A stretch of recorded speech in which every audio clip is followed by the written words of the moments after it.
ಕೊಡೋದ್ರಿಂದ ಹಳ್ಳಿಗಳಿಗೆ ಬಂದ ಜನ ಬಂದು ತೊಗೊಳ್ಳಿಕ್ಕೆ ಶುರು ಮಾಡಿದ್ರೆ ಸಹಜವಾಗಿ ಏನಪ್ಪ ಅಂದ್ರೆ ಅವ್ರ ಮಾರ್ಕೆಟ್ ಹೆಚ್ಚಾಗಿ ಅವರು ಗಳಿಸಿದ ದುಡ್ಡನ್ನು ನಮ್ಮಲ್ಲಿ ಖರ್ಚು ಮಾಡೋದ್ರಿಂದಾಗಿ ನಮ್ಮ ದೇಶ ಇನ್ನೂ ಅಭಿವೃದ್ಧಿ ಆಗ್ತಾವೆ.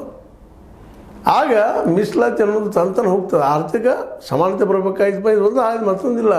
ನಾವು ಕಂಪ್ಯೂಟರ್ ಕಲ್ತ್ರೆ ಆಗ್ತೀವಿ, IIT ಇದು ಕಲ್ತ್ರೆ ಆಗ್ತದೆ, IIM ಕಲ್ತ್ರೆ ಆಗ್ತದೆ, ಟೆಕ್ ಮಾಡ್ತೀವಪ್ಪ ನಾವು ಹಂಗೆ ಮಾಡಿ ಕೆಲವು ಹಂತದವರೆಗೆ ಅವೆಲ್ಲದಕ್ಕೂ ಮೂಲ ಇಲ್ಲದ. ಅವ್ರಿಗೆ ಮಾರ್ಕೆಟ್ ಕೊಟ್ಟು ರೈತ ತಮ್ಮ ಮಕ್ಕಳು ಕಲಿಸ್ತಾನೆ, ಮಾಡ್ತಾನೆ, ಇಲ್ಲೇ ಎಲ್ಲ ಬೆಳೀತದೆ.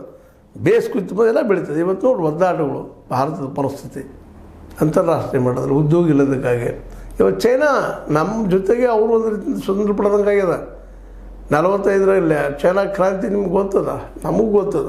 ಇವತ್ತು ಯಾವ ಹಂತಕ್ಕೆ ಬಂದಿದ್ದಾರೆ ಅಂದರೆ ಅಲ್ಲಿ ತಮ್ಮ ಉದ್ಯೋಗ ಬೆಳೆಸೋರು ಯಾವ ಸಿದ್ಧಾಂತ ಬೆನ್ನತ್ತಿಲ್ಲ, ಪ್ರಜಾಪ್ರಭುತ್ವ ಮಾತಾಡೋದು ಕೂಡಲಿಲ್ಲ, ಕಮ್ಯುನಿಸಮ್ದ ನಿಷ್ಠೂರತೆಯೂ ಅಷ್ಟೇ ಕೂಡಲಿಲ್ಲ, ಅಲ್ಲಿ ಉದ್ಯೋಗ ಕೊಡ್ಲಿಕ್ಕೆ ಶುರು ಮಾಡಿದರು.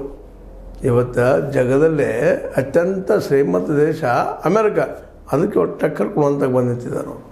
ನಾವು ಮೀರಿ ಬೆಳಿತೀವಿ. ಕಾರಣ ಅಂದ್ರೆ ಅಲ್ಲಿ ಮ್ಯಾನುಫ್ಯಾಕ್ಚರಿಂಗ್, ಅದರಲ್ಲೂ ಮುಖ್ಯವಾಗಿ ಈ ಉತ್ಪಾದನೆ ಮಾಡುವಂಥದ್ದು ಬೆಳೆಸರು, ಮಾರ್ಕೆಟು ಮಾಡಿದರು. ಇಲ್ಲಿ ನಮ್ಗೆ ಎರಡೂ ಇಲ್ಲ. ಉತ್ಪಾದನೆ ಮಾಡೋದು ನಾವು ಇದನ್ನು ಬೆಳೆಸಿಲ್ಲ, ಟೆಕ್ನಾಲಜಿ ಬೆಳೆಸಿಲ್ಲ, ವೈಜ್ಞಾನಿಕವಾಗಿ ಬೆಳೀಲಿಲ್ಲ. ನಮ್ಮಲ್ಲಿ ಕೆಲವೊಂದಿಷ್ಟು ಕಲ್ತಾರೆ, ಹೊರಗೆ ಹೋಗ್ತಾ ಇದ್ದಾರೆ, ಇಲ್ಲ ಅಂತಲ್ಲ. ಆದರೆ ನಮ್ಗೆ ಹೊಳ್ಳಿ ಬರೋದೂ ಇಲ್ಲ ಅವರಿಲ್ಲೇ ಹೋದವರು. ಮತ್ತು ಇಲ್ಲಿದ್ದವ್ರಿಗೆ ಅವಕಾಶ ಇಲ್ಲ.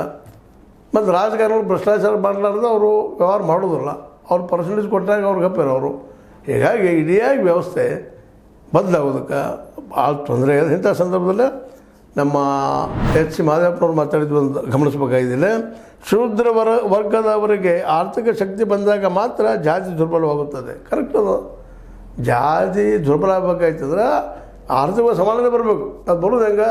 ಬರೀ ಹೊರಗಡೆ ಮೀಸಲಾತಿ ಮಾಡೋದು ದುಡ್ಡು ಕೊಡೋದ್ರೆ ಬರ್ತೈತೇನೋ.